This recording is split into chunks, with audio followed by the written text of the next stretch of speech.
Hello, and welcome home. It is Wednesday. I am happy to see you all. We are here to talk about film, Birds of Prey to be specific. You know, I hope your week is going good.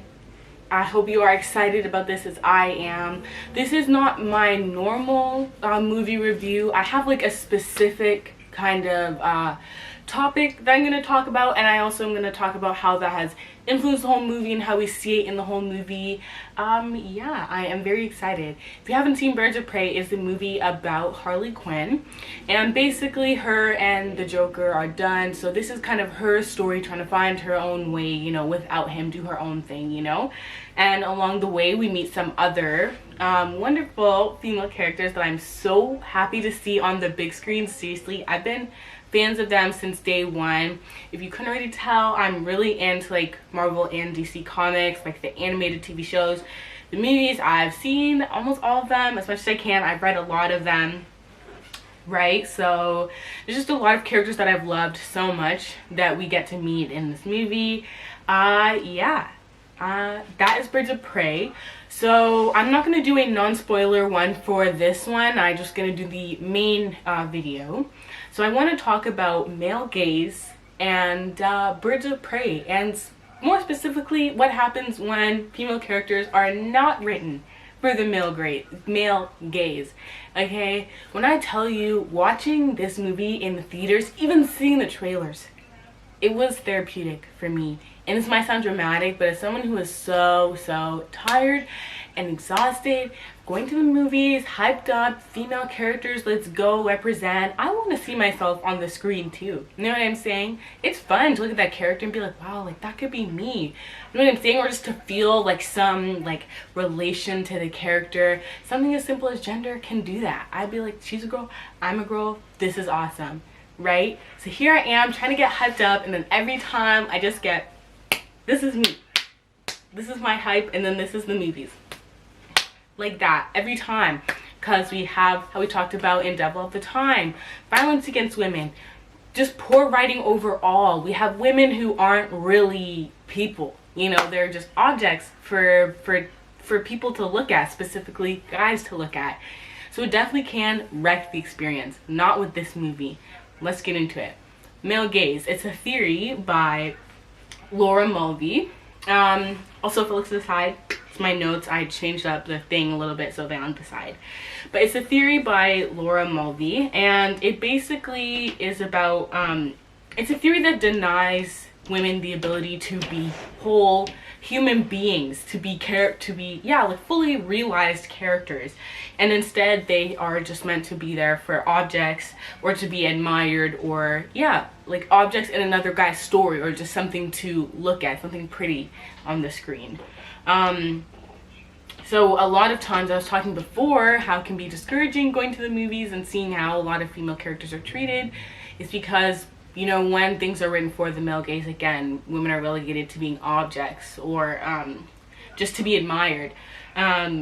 You have women viewing film through kind of like a male perspective, and even at that, a secondary perspective. You know, because when it's written by a woman, you can tell, versus where it's written by a man, you can tell, right? So it's just like, you know, you aren't connecting as much. There is that bit of disconnect. And basically the remedy to this is just giving women agency, allowing them to have stories and to push those stories, to be participants. You know, people who don't react to the story but are the reason the story that moves forward. You know, they have a reason to be there, something to do for them, for their own goals. And also just to make them, you know, not two-dimensional, give them some personality, and not to have them kind of written as like a voyeuristic view. You know, we're gonna definitely break this down a lot more, and you're gonna see a lot more of what I'm talking about as we go on. But yeah, so that, just so you know, male gaze, we got that out of the way. Now, Birds of Prey, how do we not see that? How do we not see that in Birds of Prey? Well, I think we can talk about plot, right? Plot, I think environment. And what do I mean by that? I think environment and the people you surround yourself with affect you a lot, affects how how you can act, your outlook on life, what you think is possible of self, what you don't think is possible of self. Like, obviously, to a certain extent, you know, we are responsible for our own choices, but at the end of the day, the people you surround yourself with really do affect this, right? Especially when we have to pull in gender as well, because at the end of the day, you can't deny that, as you know what I'm saying, as a woman, when you have other women who are there to uplift you and to actually care for you and be your friend and just want what's best for you, that is something that can be very empowering and very good for you, you know, versus on the opposite side, where you can be surrounded by women who don't want that for you, or just or surrounded by guys who don't want that for you, who are there to kind of view you as objects, right? So the people you surround yourself affect you, you know. And I think, again, when we pull gender into it, there is that, it's an added layer, okay? Because again, if we talk about the treatment of women throughout history, you know, I think history has proven that as a woman, if you surround yourself by the wrong things and by the wrong people, then it can really just go bad for you. You know what I'm saying? And I think this can be true for everyone, but I just think with the way that the cards can be stacked against women sometimes, it really is more of a big deal, more of a make or break for me personally. You know what I'm saying? And especially if you look at it as a black woman, like, that's another extra layer. When you have all the cards kind of stacked against you already, you have to be more careful, or extra careful, the people you surround yourself with, because that's the one thing you do have control over. So you don't want to let that, on top of everything else, be another barrier to you, be another thing that brings you down. You know what I'm saying? So with Birds of Prey, we kind of got to see both. We got to see some of our characters in environments that weren't good for them, and what happens when they left those environments, you know. And I also think, if we are gonna talk about, you know what, hold on, I'm getting ahead of myself. Let me talk about how we saw it in the movie. Environments, obviously, number one, Harley Quinn and the Joker. Their relationship was not a good one. I mean, if you think it is, honey, it's abusive. Point blank. I don't care if you think it's fun and like attractive, like, oh, that's me and my man. No, abusive is abusive. If the shoe fits, take a walk. And that's what Harley Quinn needed to do, okay? So their relationship was not a good one, and we see that when we see Harley Quinn talk about her relationship and talk about the fact that Harley Quinn's role is to serve. We see her relegated to just an object in the Joker's story, you know, and that saying that it doesn't matter what they do because they're nothing without their masters. So it's kind of like, you really think that was healthy for her? Feeling that she was nothing but a Harley Quinn, an object just there to kind of do what was best for her man and fuck her dreams, fuck her goals? The answer is no. The answer is no. That was toxic. It was not good for her. That was a bad environment for her to be in, right? And then we see, where's it? Oh my gosh, what was her name? I'm like blanking out. I literally just got off work, came right home and started filming, so low-key I'm out of sorts a little bit. But Black Canary and her environment being like working with Black Mask, you know, like, probably not a good job. That was not a good job for her to be in. You know what I'm saying? We see that her working there, she wants to keep her head down. She feels like she has to just, you know, worry about herself and nobody else. Maybe she's a bit scared to kind of step up, you know, when we see the things that the Black Mask is doing. So I think for Harley Quinn and for Black Canary, we both see them in situations at the beginning of the movie where they're surrounded by people who don't want what's best for them. They want them to be there as objects, to serve them, to help them in their own storyline, forget whatever they want. And when we don't focus on that, we have characters that are just boring and one-dimensional, thus male gaze. Right? It's that whole idea that women are there to serve, to be objects. Okay? So, and then they move on from that. They move on from that. And you know what? Renee, I will say that too. Renee Montoya, the cop. You know, look at her job. That was not a good one either. You know what I'm saying? She was surrounded by coworkers who doubted her. I mean, probably her ex being the district attorney who didn't like her, not helping either. But you know what I'm saying? She's in a spot where her talents are underappreciated. She's constantly being harassed and having to stand, you know what I'm saying, to be on guard like that 24/7 at work. And we see, you know what I'm saying, and even that in itself is a comment on the terrible environments that can be fostered for women in the workplace and how that can hinder them, as we've seen with Montoya. She probably should have been captain, been promoted something, but instead she was just a normal desk working detective. You know, not if there's anything wrong with that, but at the end of the day, for her skills and the work that she had put in, it didn't make sense. It was a bad environment for her to be in, right? So that's 3 characters. Bad environment. Okay? In part due to some of the actions of their male, I guess, whether it's, yeah, the males in their lives, right? And for those of you saying, oh, I'm hitting on guys, it's true. Point blank period, I'm not making any of this up. It was in the movie, and it was like that for a reason, okay? I think it was Kathy Yan. She knew what she was doing. This was what she was trying to get across, all right? So keep your comments to yourself. Moving on, we see them in those bad positions, and then what happens? They break free, whether by choice or, you know, somebody kicked them out, whatever. But the point is, they left it, they walked away from it, and things maybe were a bit rocky at the start, but when they are surrounded, right? When we have Harley Quinn with Black Canary and Huntress and Renee Montoya and Cassandra Cain, right? When they're all together, when they're working together, when they are noticing each other's strengths, when they're calling bullshit on each other, like when Harley Quinn was like to Helena that it's childhood trauma that has her doing all this, you know, it's not like revenge will make you feel better, you know what I'm saying? Harley Quinn doesn't know Helena that well, but she said this is not going to be good for you, and she told her, and that's the thing, that's also part of it. You know, Harley Quinn is still Harley Quinn, you know what I'm saying? So she is a little bit crazy, but at the end of the day, you know, these girls aren't necessarily BFFs, but at the end of the day, it was still in an environment where they were honest with each other. They tried to uplift each other. They had each other's backs. They hadn't even known each other for that long, and they were out here, like, hopping on motorcycles and shit, trying to chase each other. I don't even know, like, get the bad guy to go help the other guy. Like, you know what I'm saying? Like, the point is, it was a much better environment. It was a much caring and supporting environment. And at the end, they obviously benefited from it. You know what I'm saying? So environments matter, okay? And then we also see, last but not least, Cassandra Cain, right? You know, when we kind of meet her, she's off on her own. You can tell that maybe she's kind of like F you to life, but it makes sense. We can gather that she hasn't had the best time. But then closer to the end of the movie, in the middle, we see her surrounded by, you know, stronger female characters like the rest of the Birds of Prey and Harley Quinn. And we see her start to ask questions about, like, how can I be like this? How can I be a woman in charge, a woman in power? So I think her, and even that scene when they were all fighting to protect her, the vibe I got from it, just like seeing her looking around and looking at all these women just like kicking ass, you know what I'm saying? I think even that, you know, it was, obviously her life was in danger, but still, I think her being around that and her seeing that, seeing Harley Quinn, seeing the rest of the women, they were like, you know what?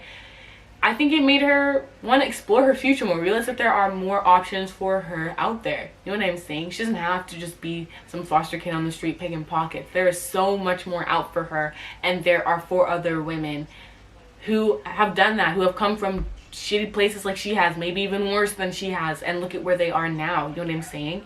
So they aren't perfect by any means. These women are not perfect, but I like that as well. They have flaws, 2-dimensional, more. They're people, and people have flaws, and that's okay. But at the end of the day, you can't deny that all of those women in there kick ass. And being in that environment, being able to see other women just doing shit and not giving a fly and being themselves, that is empowering, okay? And last but not least, I would say environments, Helena and the guards, right? So her parents get murdered, she survived, people thought she was dead, the guard that saved her takes her in and she's raised by them, okay?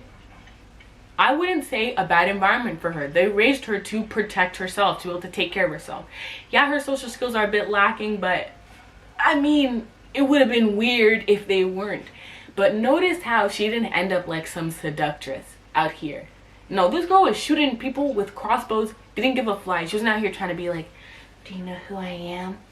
She was like, no, you killed my parents. Do you know who I am? Like, she was there to kick names and take ass, okay? She didn't give a fly. And that's what I like about it. No offense. There's nothing wrong with being a woman and, like, you know, women have nice bodies. I get it. If you can use that to your advantage, why not? But the thing is, I'm not gonna lie, I find it refreshing that she wasn't like that, especially when they go down the spy route. She wasn't like some, like, sexy, like, the girl's awkward. That girl's awkward. Off when she wasn't killing people, and even when she was killing people, there was nothing I mean, I think she was attractive out here, but she wasn't like, you know, she wasn't a temptress. That's what I'm trying to say. She wasn't a temptress. She was there to just kill people, get it over with, get it done, avenge her parents. You know what I'm saying? Like, it wouldn't have made sense for her story, one. And two, there are other... You don't often... I think the problem with that whole women being spies as seductresses is, like, you don't often see that with guys. And even when you do, it's not portrayed the same way. It's not. You know what I'm saying? I think... like when guys do it, there's more of that kind of like, oh, he's a player, he's a bad guy, right? But when girls do it, it's like, oh, a femme fatale, and there's always people like, yeah, she's dangerous, but look at her tits. You know what I'm saying? Like, there's always like that but with it. It's never, a lot of the times, her being a seductress isn't used to empower her as a spy, no matter how much they try and dress it up a lot of the times. So that's honestly my problem with this. That's why I am happy that they didn't do that with Huntress, because they really could have. They really could have, but they said no. No. You know? And she wasn't like that in the comics, but like still, it doesn't matter. Hollywood, they like to change characters, which we're going to talk about later. So that's about environment. And I'll also say environment on the writer's side of things as well. We had a lot of female influences in this movie. From the writing room, from directors, to producers, costume makers, all that good stuff. And it paid off. This is what happens when you have women writing for women, aka it showed. It was I'm hoping it was a good environment. I mean, I haven't heard anything about it. But the point is, whatever environment they fostered to make this movie plays out on screen. You can tell. It's the little stuff that shows up in there that you can tell that this was made by women for women, and I loved it. Next, but definitely not least, the theme of change. As I said before, people, you have to make these women people. Give them goals, give them dreams. Do not just make them little things there that are just there to be there, okay?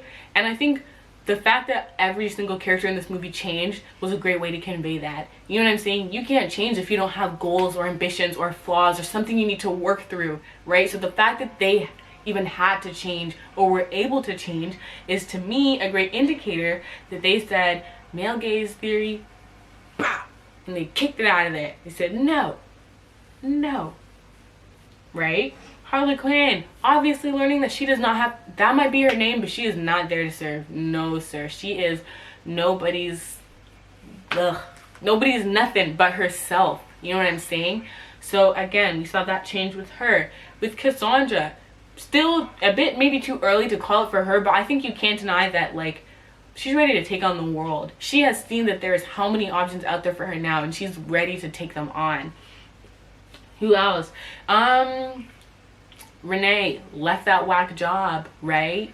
She is employing herself at this point. You know, maybe vigilanteism is illegal, but at the end of the day, she is using her skills to do what they're best for, and that is solving cases, solving crimes. All right, Helena, she is realizing that there's more to just avenging her parents, that there's other stuff out there for her.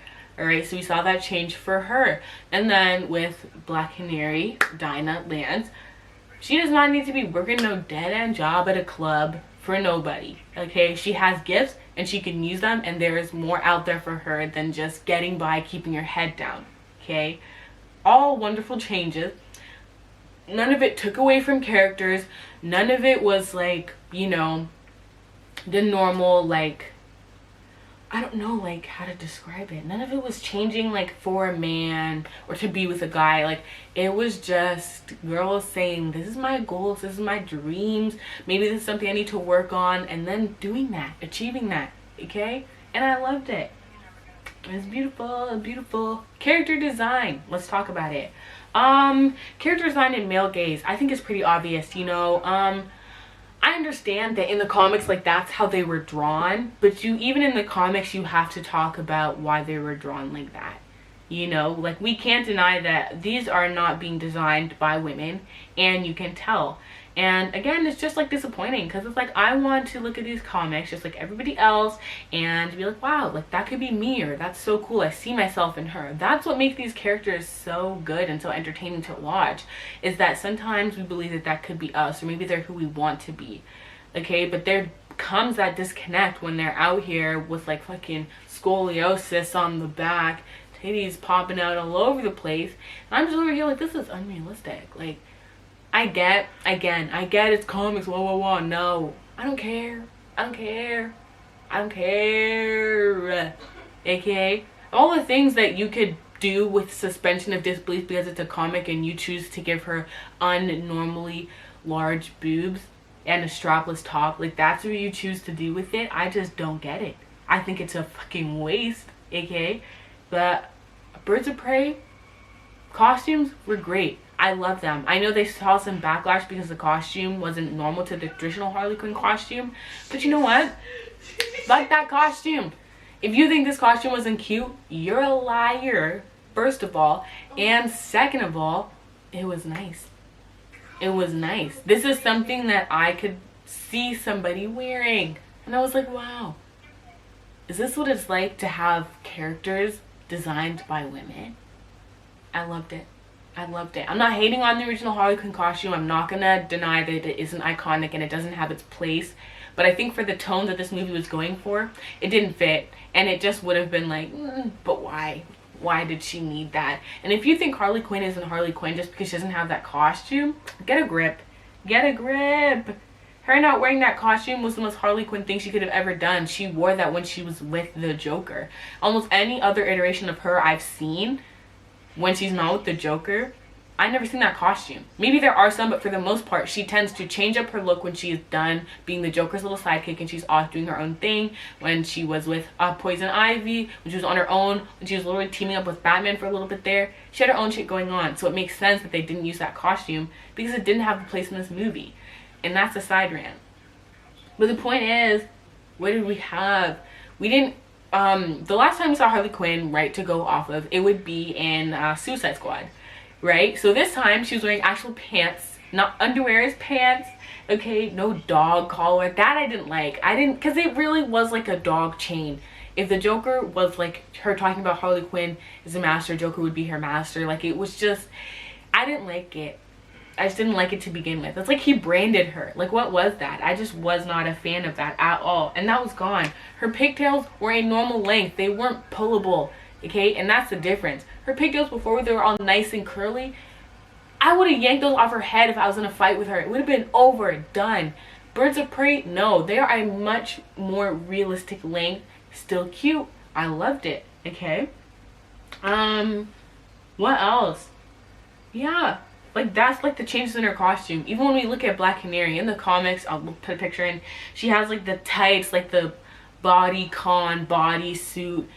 I mean, yeah, she's always been wearing that, but that doesn't mean it's good. That doesn't mean it's good. I much preferred what she was wearing in the comics when in the movie when we first see her with like that gold top. It was cute and I liked it. It was so much better. It was so much nicer. I was like, this is a woman. This is the person. Like, I just feel like I could pass her on the street. And that's what I liked about the movie, is that a lot of the costumes, I could walk by this girl and not give a fly. I'd be like, damn, she looks cute, and that's it. And that's what I liked about it. I felt like these were actual people who designed these costumes for other actual people. They just felt so much more real and had so much more to them. And I liked it. Okay? And even when we see Black Canary's like final, like more comic book true costume, first of all, tell me that Journey looked bad in it. It's a lie. I love the little vest. She had the fishnet going out the side. Her little pants with the 80s flair. Chef's kiss. Okay? No man could ever come up with anything that cute. Okay? None. Huntress. She has had some iterations with her, like in the pants, you know, with like the white stripe going through the side. I'm just looking at pictures to jog my memory. Then we've also seen her in like the underwear side attachment boob crop top thing. You know. The exposed midriff one, like, it's not that cute. Like, again, like, it's just underwear basically. And then we have the long full suit one. It's nice, but it's not that cute, right? And honestly, if you want to design a character that has like underwear thing, whatever, like a Wonder Woman or something, like, for me personally, go ahead. But again, like, it's just very hard to like one, it's not realistic, right? I know, again, suspension of disbelief, but two, a lot of the times it's not used because she looks cute. It's used so that, again, male gaze, so that the guys can have an ass to look at in the movie and in the comics, so they can have a little belly button to look at, so they can have some titties to look at. And that's the difference, and that's why it's hard to remedy that, because it's one thing to just design it and be like, wow, I love this, I feel strong in this. And there's another thing to take that design and use it so you can show off a woman's body so the guys have something pretty to look at. You get what I'm saying? Like, there's a difference. And that's why I was happy that we didn't see that in this movie, because I didn't have to wonder. I knew. These are just cute ass costumes. And you know what? There wasn't a lot for guys to look at visually in terms of TNA, tits and ass, I hear. But I didn't give a fly, because they were nice costumes, they fit the characters, and they made sense. Especially when we look at Helena's new costume. First of all, that top is gorgeous. I would actually wear that in real life. But we see, like, she has things for her arrows, her little utility belt. Like, this is tactical type of gear here. Like, it makes sense. It makes sense for how she's trying to fight, her mission. You know what I'm saying? The costumes were just much better designed, in my opinion. I liked them. And also, I would count this as character design, because, like, or props or something like that, but just like little scenes with like the hair elastic one. I love Journey's hair, but you can't deny it was whipping around like a leaf on a windy day. So that elastic scene, I loved it. The tampon scene where they first kidnap Harley Quinn and he reaches in her pocket and the tampon comes out. It's so little, but honestly, I loved seeing it. I did. I was like, wow, a tampon on screen? And there's no guys crying about tampons on screen. Like, it wasn't used for comedy relief. You know how in movies the wife will be like, oh, can you get me tampons? And the guy's like, oh my, a tampon, oh my god, when I'm in the grocery store, there's so many, I don't know what to do. A women's menstrual cycle, this is hilarious. Like, that's what they do. Maybe not that dramatic, but we can't deny that that's not their intentions, right? But this time, it was just a tampon. A tampon was just a tampon.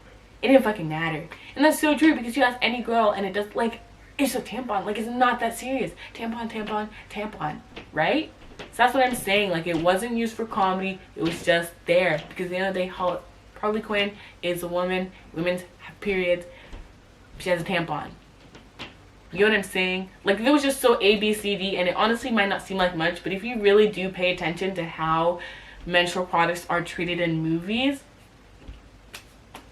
you're gonna realize that this is actually not an exaggeration. Okay, next we'll talk about the camera. I put camera and fight scene together because a lot of the camera work in the fight scenes, but we're gonna talk about some specific camera work scenes that aren't thing. And this is honestly the best example of male gaze, when women aren't meant to be just like objects to be appealing on screen.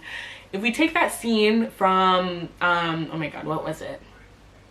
It was Suicide Squad. I was like in the theater. I wanted to pack my bags in the theater when they did this. I was so annoyed.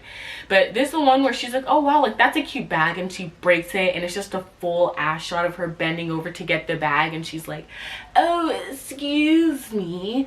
You know what I'm saying? Like, it was just like, it was there for TNA, point blank. It was just kind of like, what the hell is this? It was just not, you know what I'm saying?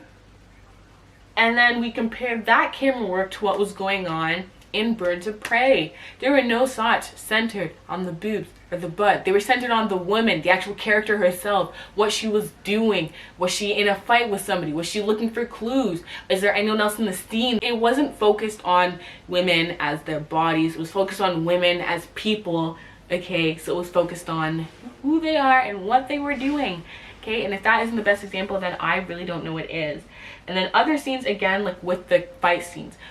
I love the fight scenes. Some of them weren't as good as, not all of them were good, I won't admit that. But at the end of the day, I still enjoyed them. We had some hard hits. They were resourceful. When Huntress ran out of arrows, she just started boxing. You know what I'm saying? She was, you know, Harley Quinn, when she was in that evidence locker, she was grabbing whatever she could to fight. It was more realistic. What else? I think also a bit more like realistic too, you know what I'm saying? Because not all of them have superpowers, so it's just whatever they have on them and their physical strength, and that's it, and whatever skills or training they have, right? And I just think they really had fun with it. I really do. When we look at what happened in the First of all, I love the scene where she's in the jail. That jail fight with the rain, so fucking good. I loved it. When she first busts into the police department and she has the bean bags full of sparkles, I loved it. When that funhouse fight scene, I don't give a fly. It was so good. All of them just like bah bah at the same time, like playing off each other, using like the funhouse like equipment to their advantage.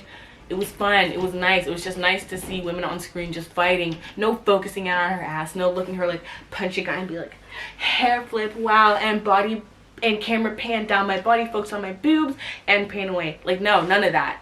It was just focusing, and that's why I put camera and fight scenes together, because even when they were fighting, it was still focused on the person and what they were doing, right? Not the body, but what they were doing. And that goes to the difference of male gaze versus women as objects, women to be appealing, and non-male gaze, women as people with agency. Okay? And also, I think we also just saw like a lot of different fighting styles in the movie, so I think that was another thing that was interesting. We have Harley Quinn with her kind of like acrobat, like wild card kind of thing out here. Renee was straight boxing people. Like Renee Montoya was out here like bah. And I saw one thing that a lot of people critiqued about the movie is that like before she showed up to the final like fight scene, she was like I think she was like drunk or something, and so many people like, how could she be that drunk and then still fight or something like that? And I was like, you have aliens from space. Harley Quinn's whole backstory is crazy as fuck, but a functioning alcoholic, that's what you're gonna question. That to me, I didn't get that, but hey, I'm biased. As you can tell, I like this movie, right? You had Black Canary with like her fucking kicks, her mixed martial arts. Like I can't remember exactly like what she studies, but a lot of like mixed martial arts, like things like that, like I think Muay Thai, that kind of thing. But the point is, it paid off. I remember Journey talking about how she did a lot of like training for it, which is good because Black Canary is one of the most like skilled like hand-to-hand combatants in DC. So you know what I'm saying? And she did like a lot of like street level stuff. Like one of the guys that trained her was Wildcat, and he was like in the ring boxing, doing street fights, right? So her style is more kind of like, I don't know, I don't want to, I guess gritty is a good word to describe that, so I think they portrayed that really well. You know, but the point is, I loved it. I loved it. They were fun. They got me so hyped up, I'm not gonna lie. The music, 10 out of 10. 10 out of 10. We said female chakras, and it was banger after banger after banger. Okay, K-Flay, Halsey, Normani, Megan, okay, and not even, and Doja. And they had so many different like genres. They did a little alternative, like Halsey's with a bit of a screamo type of music. They did pop, they did rap, like they mixed it up. It fit every time, and it created an immaculate vibe, okay? And one thing I do have to say that definitely lost points in my book was Cassandra Cain. I like Ella J. Basco. I love how she played the character, but the thing is, the character wasn't Cassandra Cain. Even though she had the name, that was not the character. So what I will say is with Cassandra Cain's character, she was one of the Batgirls at a point, but then she gave up the mantle to like take on her own kind of persona. Like, I think her name was Black Bat, I think. You know, she's not necessarily new in the comics, but she definitely hasn't been around as long as like some of the other Robins, that kind of thing, or the other like Batgirls, right? But what was I saying? Sorry, I just want to refresh my memory. Yeah, but the thing is, like, okay, so Cassandra Cain's backstory, like, she had like assassin parents, and they literally, it was childhood trauma, textbook childhood trauma. Like, it was just so messed up. Like, they trained her to be like the best assassin, so she was mute because her parents like just deprived her of like any language so that she would know like the body and movement as the first language so she could be a better assassin. So in the comics, she is mute and an assassin, and well, she doesn't do that anymore. That was her backstory. She trains as an assassin, mute, but eventually she realizes on her own that this just wasn't right. She was like 8 years old when she was like, I'm not killing people, no can do, and she ran away, and Batman ended up, I don't know how they ended up meeting, I can't remember, but the point is, like, he ends up taking her in, legally adopting her, and then like training her. But she has like a no-kill rule. Like, she came to that on her own. Like, when she was 8 years old and her parents were like sending her out on missions to go like execute people. So that's why because she doesn't want to be like her parents, and she realized that what she was doing is wrong. So she has an absolute no-kill rule. So for me, just like knowing who Cassandra Cain is, honestly, I like her. I think it's badass. So she is she's an Asian character, so I'm very happy that they did at least get somebody who is Asian to play her. But I feel like I just can't ignore her backstory, the fact that they are just kind of disregarding who she is as a character, and also disability erasure, because again, like, she is mute. So, and this is not on LJ Basco at all. I don't know, you know, who would be kind of responsible for this one. Like, it's, you know, but it's just like, for me, I just feel like, I understand maybe you wanted to get as much characters in there as possible, but honestly, I think maybe they could have found a different character or just created your own. You know what I'm saying? I mean, Harley Quinn herself was created on the TV show and then went into the comics, so I really think they should have just created their own character rather than take an already established character and, you know, erase a huge part of their character, the no killing rule, and then erase their disability and their whole backstory. To me, that's one thing that wasn't cool. So, I mean, there is still time, you know, she could still have that, you know, she still could end up like how she is in the comics, but I just think maybe not the best move on their part. But at the end of the day, I still don't think that negates from the other things that this movie did in terms of saying, if you do that male gaze, putting women front and center and doing it properly, doing it well. Like, I don't mind, you know, it wasn't kind of like an in-your-face feminism. No shade to Captain Marvel, but you can't deny that they oh man, did they shove that feminist narrative down your throat. And I'm not saying it's not, but isn't that up to the audience to decide? You know, when we have the producer in the movie company who made it screaming it's feminism, is it feminism or is it a marketing tool? You know what I'm saying? But what I like about Birds of Prey is that they said you're gonna have fun watching it with your girls, for sure. I think they definitely marketed it as fun for women. This is gonna be fun if you come and watch it. But they weren't like feminist movie, superhero woman movie of the century. Like, no shade on Captain Marvel, no shade on any of that. But I think the difference, it makes a difference, right? So that's what I like about this movie, is that they just had women on screen going fucking feral, and that's it. And if that isn't feminism, then I don't know what is. But I had fun in this movie. I loved it. Extra things I liked. I love Renee Montoya so much. She ends up turning into the Question, which is one of my favorite DC characters ever.